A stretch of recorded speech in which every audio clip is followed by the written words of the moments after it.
here from GrimTreeGames.com, online game store and blog, and I'm here with the UK Gaming Media Network at the Expo, interviewing lots of nice people who make games. And I'm here with Jake from Mantic Games. Oh. Hello. Oh. I'll shake that hand. Hey, there we go. Okay. So the plan is, tell me about all of the new and interesting things that you have. All the new interesting cool stuff. Right, well, first off, I don't actually work for Mantic Games. I'm freelance game designer, so I do a lot of bunch of stuff for different people. But at the moment, lots of cool stuff from Mantic Games. We just finished the Kickstarter for Martax as our latest one. Awesome. That's coming through in terms of, this is an early mock-up of the cover. So you can see it's all sticky taped together. This is probably hitting the stores something like August. Right, okay. I think. I can't remember exactly, but it's certainly kind of bits are on the way already. We've got production figures. Super. People showing them to people today. Not got everything yet finished, but you know, it's almost there. So backers will be getting their copies fairly soon, a couple of months. Fantastic. And then it'll be out to the stores. So this is on its way. Okay. We've got the not Mars Attacks. We've got Dreadball Extreme. Gets confusing. Yeah. Dreadball Extreme. Okay. Which we did the Kickstarter of. Yeah, I remember that. That was the last Kickstarter awesome. we did. Yeah. This is sort of the previous one. It's almost here in terms of physical product. Dreadball Extreme is still just about finished writing that. Right. With all the many things we ended up adding during the Kickstarter. Oh, I remember. It was huge. It was mammoth. It's exciting thing about Kickstarter. You start off where they say, do a game, and you go, okay, what do we need in the game? He said, well, we'll need this bit, and we might need these bits, and who knows? Yeah. We may need that bit. Yeah. And you go to Kickstarter, and it just kind of grows and grows. And go, oh, we like some more of them, and we don't like them so much, so we won't do them then. We'll do these. Exciting. And it's really nice to be able to get that kind of feedback directly from people who are going to play the game in the end. Yeah. And even before it hits production, you've already got that communication with the fans, haven't you? And you've built up an audience and a community. And people go away and they start talking on YouTube and they start talking in Facebook and they set up sites and and then you get this. And also, as soon as someone gets their hands on a copy, they know there are people online they can talk to, even if they don't know anyone locally. Yeah. But actually, what happens in Kickstarter is a lot of people buy with their friends. So so I'll pledge, but I'll ask my mates if they want an army or a team or whatever it is. Yeah. And so I'll pledge, but I'll bump in an extra 50 for this guy and a 20 for this guy. So when I get the box, it's, here's your team, Fred, here's your army, Bill. And that means that they've already got their little network locally, plus all the people online. Plus so instead of what used to happen before the dark days of Kickstarter, before that, you find the money somehow, you release the first bit because you can't afford to do everything. Yeah. And then when someone buys it, they go, well, I'm going to have to now convince somebody else to play. Yeah. So I've got, an opponent. And then we have to, and everybody's doing this for their own pet projects, and it's, No, it's good. It's changed. Kickstarter really has massive game changer. And I mean that pun deliberately. Yeah. Yeah, I mean, it's brilliant for lots of different areas, but I think for board games, it's ideal, almost made for it. The model's perfect. They're very. It's a very nice way of doing board games because you can have the people who are never wanting to do it as a commercial project. They just want to. They've got this idea they've had. They maybe had it for years. Yeah. They just want some way of producing it that doesn't require them to do another mortgage on their house. Yeah. And then they'll get this. They'll make 1,000 copies, 2,000 copies, whatever it might be. And then that'll be it. And that's really what they really want to do. Yeah. And it allows for that. Yeah.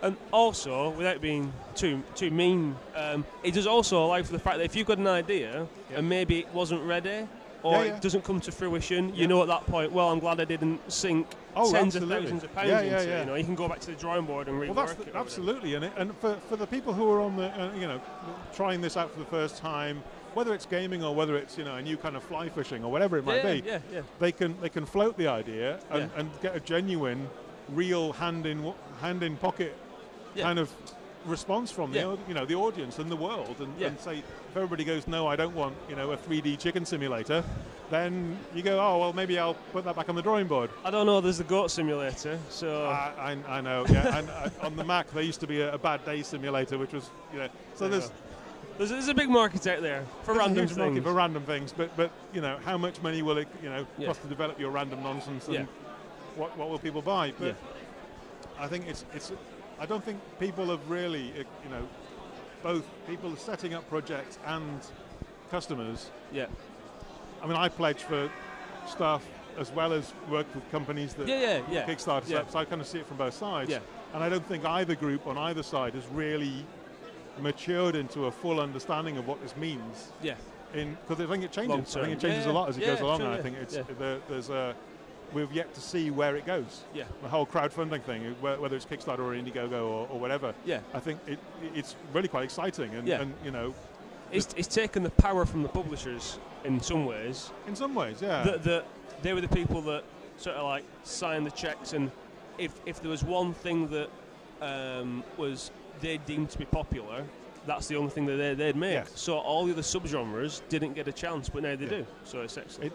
It made it very difficult. I mean, it is quite difficult. If you have an idea for a game and you want to get it published, and you don't want to do it yourself, which is a situation I'm in because I'm a freelance game designer. I've got literally hundreds of games on the shelf. Yeah. They're just kind of, I can't get this published. It doesn't quite fit someone's portfolio idea of And so you could go, well, I now have the option to put it on Kickstarter and sort the artist myself, sort this, that.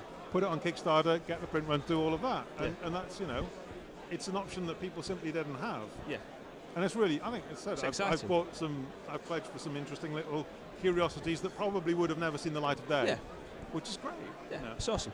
Now, all that said, is there anything that you would like to talk about with this game in particular? This game in particular? Mechanics, rules. I know, unfortunately, the demo kicks out and we can't see it, but anything you could talk us through.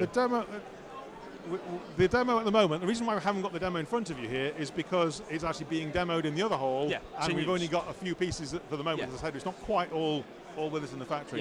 Yeah. If you saw Deadzone, yes, it should be familiar in that it's a system that is related to Deadzone. It uses a similar, you get a mat with scenery on it. It doesn't build up, it's only one level. Right. But it's all simplified, it's all speeded up. Yeah. Partly that's because we wanted to make a game that was for a slightly different audience. Yeah. So it's a much more beer and pretzel kind of level of game. Which is good. But also because when you're designing something to do a specific background or a specific intellectual property, as we are here, I looked at Mars Attacks, you look at the comics, you look at the cards, you read the stories, watch the film, and you say, well, okay, it's a kind of comic book universe. Yeah. Yeah. So you don't want the sort of nitty-gritty realism. No. You want something that's slightly larger than life. It's got big heroes. It's got ray guns. It's got flying saucers. It's got big stompy robots. Yeah. It's all of this kind of. It's got larger than life heroes and heroines. It's got all sorts of evil Martians, heroic humans. Yeah. And you want to be able to sort of get some of that sort of feeling into the way it plays. So basically, you've got normal troops, and then you've got heroes, and they all got different values and stats the way they play in the games and special things they do. But in effect, you've got the troops are there to die quickly to make the heroes look good. Yeah. So you don't get too fussed about, these are the fodder. But they get ray gunned by the Martians and disintegrated, just so that the hero can run behind that building and get out of the way. And it's that kind of sort of cinematic imagery where you think these people are actually. Their job is to make those guys look good. Yeah. So if they get ray gunned, then that doesn't really matter. It's expected. That's what's supposed to happen. We've yeah. played this, and I didn't explain this to the first guys I'm playing it. And they're going, "Oh my God, my men are dying in droves." And they go, "No, that's supposed to happen. That's all right. Don't worry about it. That's fine. That's part of the plan. Excellent. As long as his are also dying in droves and the heroes aren't going down." Yeah. And so you get this great dynamic of sort of huge dramatic things happening, and then the heroes save the day at the end. Awesome. So you play it on a mat with miniatures, with some scenery, and you play a series of scenarios. So there's a story with that links the scenarios. Excellent. And each one is sort of balanced forces that say, you take this, I take that. Excellent. And we play these, and it plays in something like, depending on the scenario, 30, 45 minutes. All right, so it's nice and snappy. It's very snappy, and then you can swap sides. So you can play this next scenario. So people are playing either one scenario just to kind of get themselves a beer and pretzel while you're waiting for your mate to turn up at the club, or when you finish the game finishes early, you need things that are little filler games. No, that's good. You can play if you know the rules already. You can easily play this in half an hour, 45 minutes from an empty box to packing it away again. Fantastic. So, alternatively, if you want to play with your mates and you're really into it, you say, well, we'll play. We'll have a Saturday afternoon. I'll come over after lunch and we'll just play a whole campaign. Awesome. and you can actually get it done. And then it allows you a few different kind of modes to play. I've just written an AI deck so you can play solo play as well. Oh.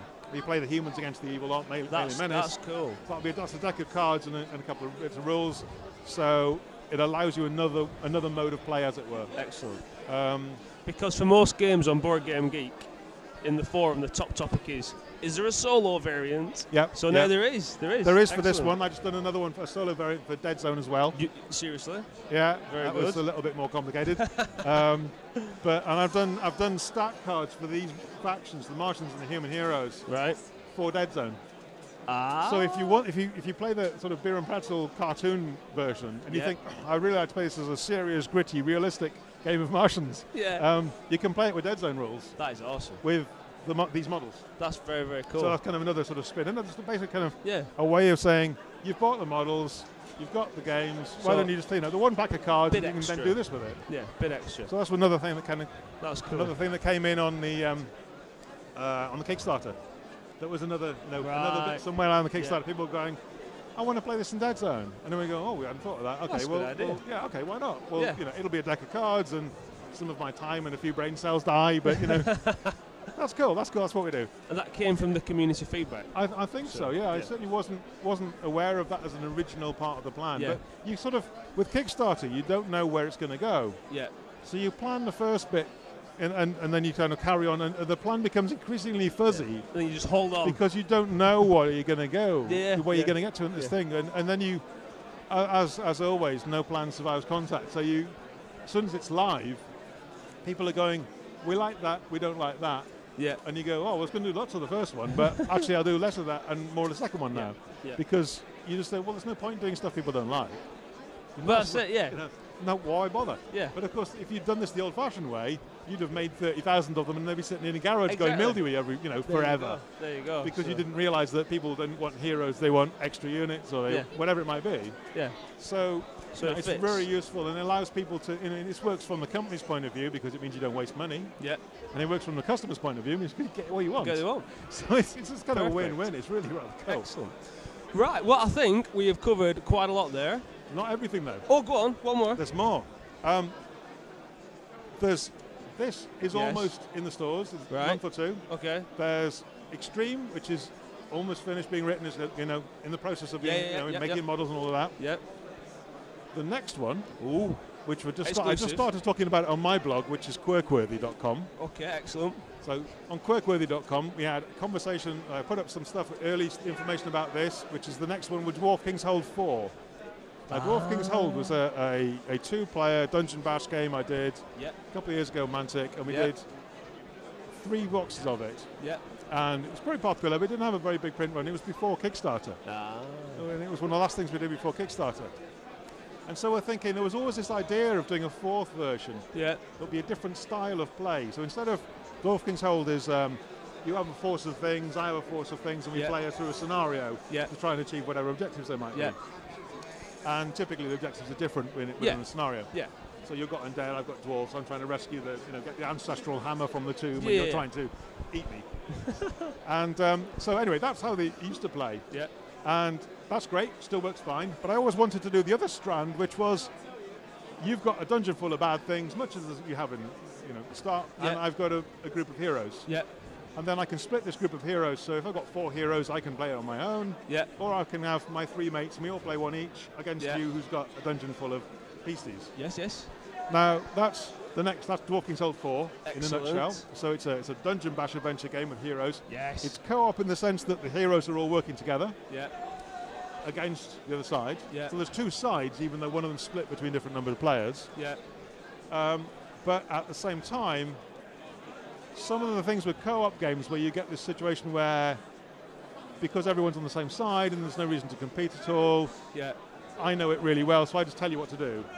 Yeah, so it's not really fun for you because I'm telling you what to do, or I sit here and I don't tell you, and then I lose because you do it wrong. Yeah, and it's kind of frustrating in some ways.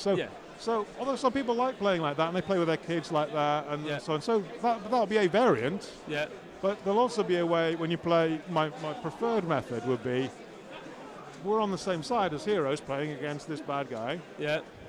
But we all have our own missions, really. We all have our own interests, and that they may not quite meet. That sounds excellent. And so you get this sort of slight tension between. That sounds excellent. Go and do that. Well, I'd rather do this.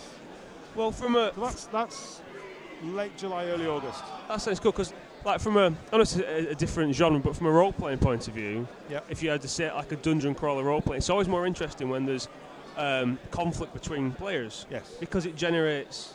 It generates story. Yeah. It generates story, and it generates exciting choices. I mean, I think gaming is all about having an interesting choice. Yeah. When you play a game and you think, well, obviously I do that.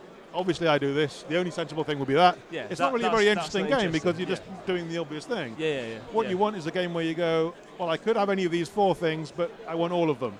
Yeah. And they're all good, but I don't know which one I want, and I got to decide. That's the interesting thing. It's that's what makes it good. My dad does crossword puzzles. I play games, and it's the same thing. I want the kind of mental puzzle. I want to unravel. Yeah. But with crossword puzzles, the guy who did it 6 months ago, and with a game. The guy who's making it awkward for you is sitting opposite you. Being there awkward on the spot. Looking you in the eye. Looking you in the eye. Yeah. Well, I always used to say, I like games where I can look you in the eye while I stab you in the back. Excellent. So they're just interesting. They give you all the social dynamic of this. But plus the really sort of delightfully difficult and challenges to go, well, what do I do now? Yeah. I can do all these things. Which one do I choose? Excellent. Perfect. So anyway, that's the next one to come up. Good stuff. So, quite a full calendar, really. There's lots happening. Yes. Very, very busy. oh, yes. Excellent. Well, we'll keep an eye out. Keep checking back on your blog is... Quirkworthy. Quirkworthy. Excellent. Yes. Quirkworthy.com. Cool. Well, I think that's about it now. Yes. Yeah, excellent. So thank you very much for watching. Thank you. Catch you next time. Bye.